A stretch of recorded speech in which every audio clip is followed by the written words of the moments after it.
Okay. Okay. Are we going to talk while we're walking? Tom has a buffalo knee, so we have trouble on the treadmill. I'm trying to keep him walking or wheelchair. They have these puts some focuses on that. Years ago, I don't know how many years ago or what years it was, but the Unitarian Church used one of our rooms for their services. Right, right. The history is this, that in 1955, November or so, the minister down at Unity in St. Paul got a group together out here because they were having trouble with the numbers. And so this group started meeting in Anderson's home, which is up on there where the old Chautauqua, you know where that is? Yeah, yeah. And then 1956, we made arrangements to use the room here, and I think it was because Rose Anderson was teaching there. She was teaching here, and it was a brand new school, and so they were looking for a place, and so they made that arrangement. Okay. So how many members were worshiping here when it first I started? suppose maybe 50. Probably might be things for 20, 30. Okay. Okay. And then I'll be able to tell when I look at the room. Okay. Okay. I have a hunch I know what your room it is. So. Yeah. I bought then the church bought the little church up on Monterey Avenue, just on the other side of Quail. Okay. It's now a home. So Okay. that's how we bought it. Okay. Wow. Okay. What I'm thinking of is currently being used as our music room. Is it the one right in the corner? Well, I can't tell. All right, But I can't describe it. Sure. I don't feel too bad that you don't break. Okay. So, I mean, this is our cafeteria. Also, a before school and after school program, which is why the rug is out. No, I couldn't. Okay. Well, would you like to just feel free to look around and take some pictures? Thank you very much. Yeah, absolutely.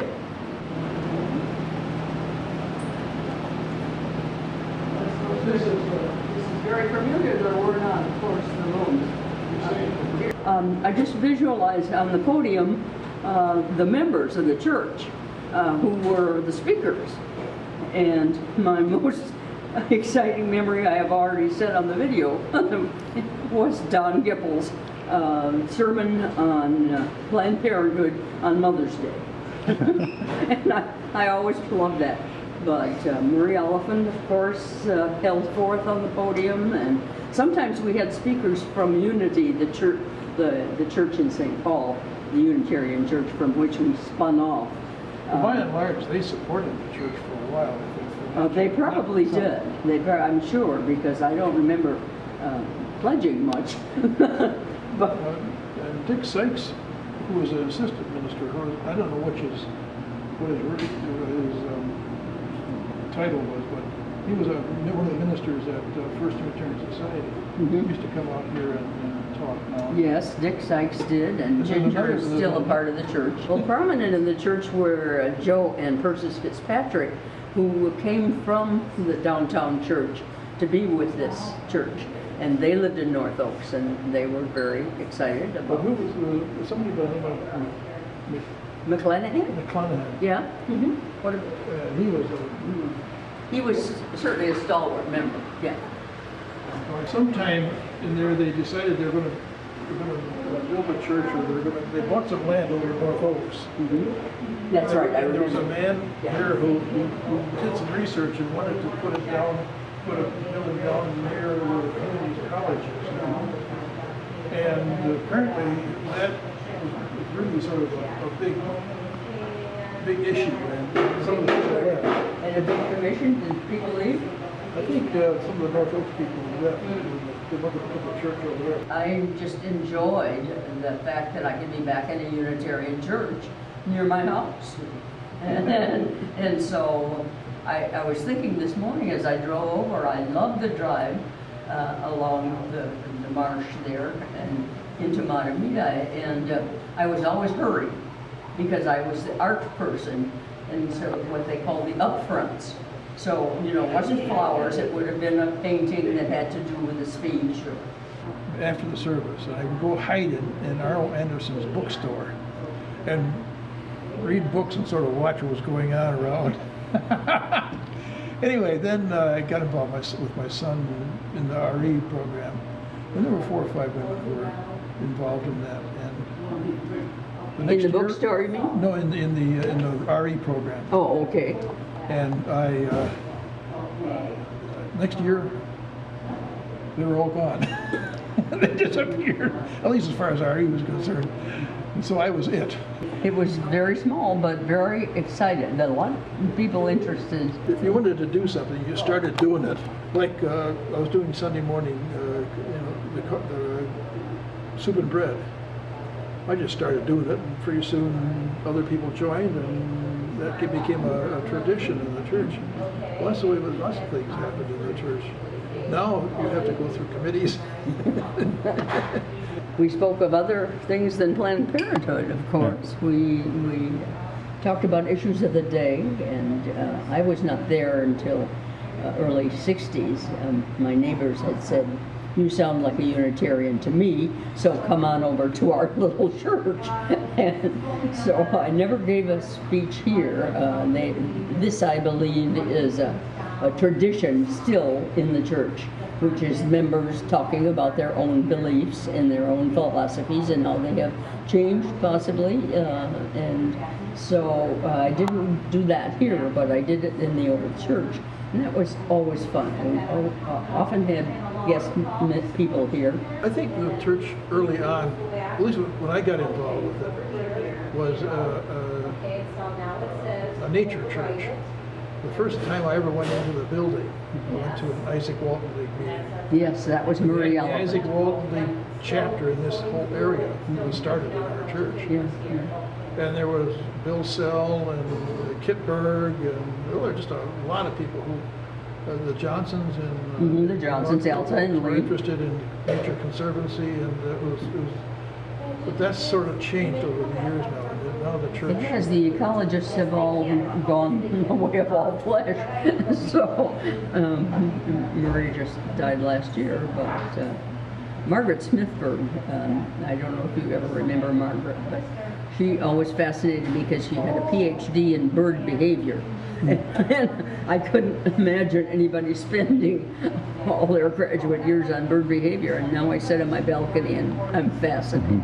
So Margaret was a member for a long time. What years and how long was the church here? Must have been, I didn't come till the early 60s, so it must have been middle 60s that we changed. And I'm not sure if they met in the Philibron House, but they used to practice music there. Oh, we practiced the choir in the Philibron House very many years and loved it. And she played the piano and was such a vital person. And we had a great time. Dick Sykes and Marie Elephant changed around to lead the choir. Everyone tried, but mostly they were the ones. And the McClanahan, Jenny McClanahan was in it, and Persis Fitzpatrick and me, and some tenors. Always not enough tenors. But Well, Persis, I got connected with the Fitzpatricks over the bird count. yeah. And they were really sort of the people who were deeply involved in organizing and keeping it going for a while. Janie Oliphant Was the bird band. was the queen. The Queen. And Lee Jaques, the artist naturalist with whom we were affiliated for long years until his death. He and his wife, in Florence, were vital members of the church and loved it, liked it small. They were probably one of the ones that complained about moving to the North Oaks and getting bigger. But they were, of course, he was very interested in birds and a magnificent diorama artist at the Bell Museum and at the Museum of Natural History.